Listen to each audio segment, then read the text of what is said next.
આજે સવારે ઓનલાઈન નહોતો થઈ શક્યો કારણ કે મને સવારના સ્લોટ મળ્યા હતા નહીં, જેથી સાંજના ટાઈમ પર ઓનલાઈન થયો. 4 વાગ્યાનો ટાઈમ છે અને ઓનલાઈન થઈ નીકળી પડ્યો. ત્યાં જૈવિક જોડે આવવા માટે ખૂબ ખુશ થઈ ગયો હતો. એને એવું કે હું એને પણ લઈ જઈશ. પછી જૈવિકને બાય કહી અને પહેલો ઓર્ડર લેવા માટે નીકળી પડ્યો. ત્યારે પહેલો ઓર્ડર કમ્પ્લીટ કર્યો અને થોડી બાઇક સાફ કરી નાખી હતી. ત્યાર પછી બીજો ઓર્ડર શક્તિનાથમાંથી ન્યૂ ઇન્ડિયનવાળાનો મળ્યો હતો.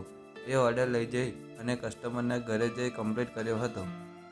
ત્યાર પછી RDBCનો એક ઓર્ડર પિક કર્યો અને એને કમ્પ્લીટ કર્યો.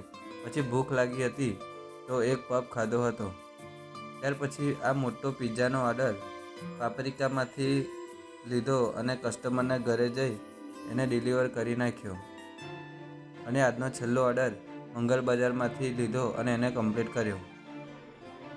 તો આજે સવારે બપોરની ગીગ નથી મળી, એટલે કે સ્લોટ મળ્યા નહોતા, તો સાંજે જ ઓનલાઈન થયો હતો અને કામ પતાવીને ઘરે આવી ગયો છું. મિત્રો, અત્યારે 375 રૂપિયાનું કામ કર્યું છે, 11 ઓર્ડર માર્યા છે અને 120 રૂપિયાનું પેટ્રોલ પુરાવ્યું હતું.